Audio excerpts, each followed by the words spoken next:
श्री शिवाय नमस्तुभ्यम। महाराज, आप सभी लोग जानते हैं कि इस बार शरद पूर्णिमा 6 अक्टूबर 2025 के दिन मानी जाएगी और इस दिन सभी लोगों के मन में यह प्रश्न जरूर आता है कि हमें इस दिन चंद्रमा की रोशनी में खीर कब रखनी है, कितने बजे रखनी है और शरद पूर्णिमा के दिन खीर बनाने की विधि क्या होती है और इस खीर को हमें रात में ही खाना है या सुबह खाना है। ये सारी अद्भुत जानकारी आपको इस वीडियो में हम देने वाले हैं। पर सबसे पहले हम आपसे कहेंगे कि आप हमारे चैनल को सब्सक्राइब कर दें। महाराज, शरद पूर्णिमा की रात्रि में जब चंद्रदेव दर्शन देते हैं तो उस समय ऐसा माना जाता है कि अमृत की वर्षा होती है और उस अमृत को इकट्ठा करने का मात्र एक ही तरीका होता है कि शरद पूर्णिमा को हम अपने घर में खीर बनाकर उस खीर को एक पत्र में भरकर उसे चंद्रमा की रोशनी में रखते हैं। फिर इस खीर के अंदर अपने आप ही अमृत वाले गुण आ जाते हैं और इस खीर को फिर जो भी खाते हैं उनके शरीर में कोई भी रोग और बीमारी होती है तो वो दूर हो जाती है। उस व्यक्ति के जीवन में उसको सफलता मिलना भी शुरू हो जाती है। महाराज, इसीलिए इस खीर को बनाने की विधि सही होनी चाहिए और इस खीर को रखने का समय भी सही होना चाहिए।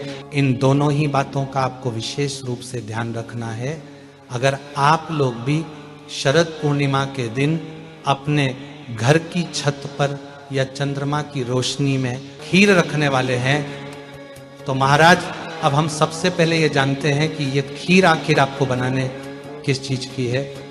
तो देखिए, शरद पूर्णिमा के दिन जो खीर बनाई जाती है वह चावल की बनाई जाती है और इसमें शुद्ध देसी गाय के दूध का इस्तेमाल किया जाता है और इस खीर के अंदर आप चाहे तो शक्कर या गुड़ का प्रयोग भी कर सकते हैं। इसके अलावा लौंग, इलायची, केसर, बादाम जो भी आप अलग से डालना चाहे वह डाल सकते हैं। और खीर को बनाते समय शुद्धता का विशेष रूप से ध्यान रखना, क्योंकि इस खीर का भोग हम पहले भगवान को भी लगने वाले हैं। अब यहाँ पर प्रश्न ये आता है कि अगर हमें गाय का दूध ना मिले तो क्या हम भैंस के दूध से खीर को बना सकते हैं? तो इसका जवाब है नहीं महाराज। देखिए, आजकल आपके घर के आसपास डेयरियां खुल गई है और उन डेयरी पर आपको गाय का दूध आराम से मिल जाता है। इसलिए आप गाय के दूध से ही इस खीर को बनाएं, क्योंकि भगवान को गाय का दूध ही प्रिय होता है। तो महाराज, ये खीर बनाने की पूरी विधि और इस खीर को आपको शाम के समय ही बनना चाहिए, उसके पहले बनाकर नहीं रखना चाहिए, क्योंकि शरद पूर्णिमा के दिन बनाई गई खीर को हमें बनाकर सीधा चंद्रमा की रोशनी में ही रखना चाहिए। ज्यादा देर तक बनाकर नहीं रखना चाहिए, यह बजट। महाराज, अब हम जानते हैं कि इस खीर को हमें चंद्रमा की रोशनी में शरद पूर्णिमा के दिन किस समय रखना है। तो देखिए महाराज, जब आप अपने घर में शरद पूर्णिमा के दिन रात्रि में खीर बनाकर तैयार कर ले तो उसे कुछ समय जैसे कि 5 से 10 मिनट तक ऐसे ही रखें ताकि वह हल्की सी ठंडी हो जाए। फिर उसे आप बड़े से कटोरे में भरे। यह खीर आपको अपने घर में नहीं बचानी है, जितनी बनाई है पूरी उसे कटोरे में भर देनी है, क्योंकि हमें इस पूरी खीर को चंद्रमा की रोशनी में रखना है। जितनी ज्यादा खीर होगी उतना ज्यादा अमृत आपको मिल जाएगा। तो आप ये मानकर चलें कि अमृत की ज्यादा वर्षा रात में 10 बजे के बाद से होती है।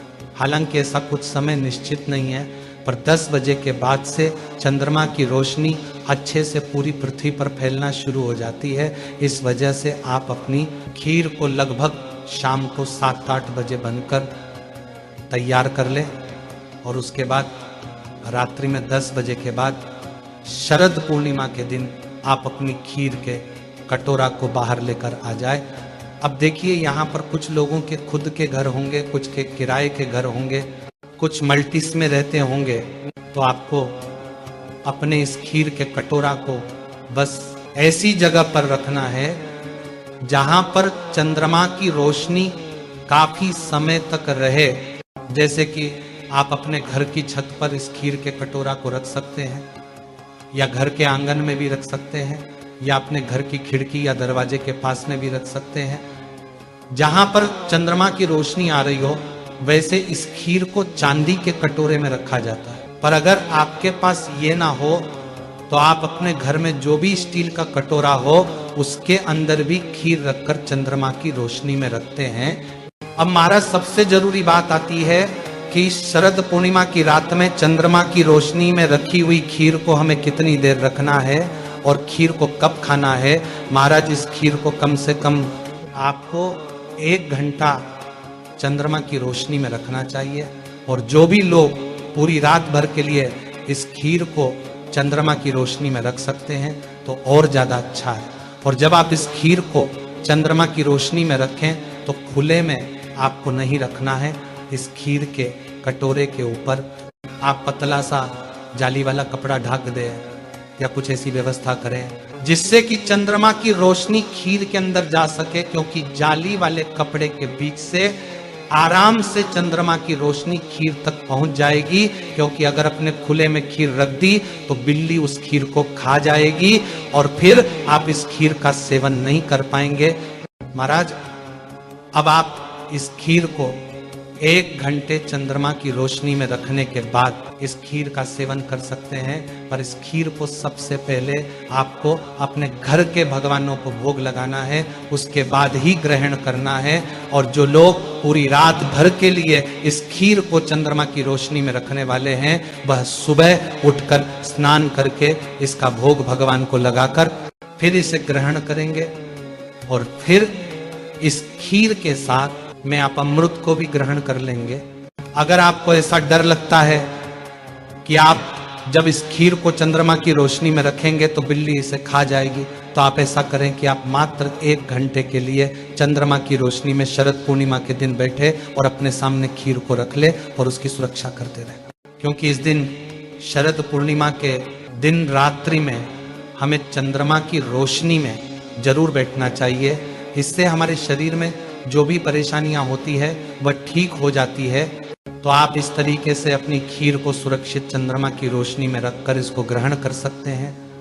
और इस खीर को आप अपने घर के सभी सदस्यों को जरूर खिलाएगा। महाराज अब हम आशा करते हैं कि आपको आपके सभी प्रश्नों का सही उत्तर मिल गया होगा। अगर अभी भी आपके मन में कोई ऐसा प्रश्न है इस शरद पूर्णिमा को लेकर जिसका आपको जवाब नहीं मिला है तो वह आप हमसे कमेंट करके पूछ सकते हैं। और आप हमारी ये वीडियो कहाँ से देख रहे हैं कमेंट में जरूर बताएं। श्री शिवाय नमस्तुभ्यम महाराज।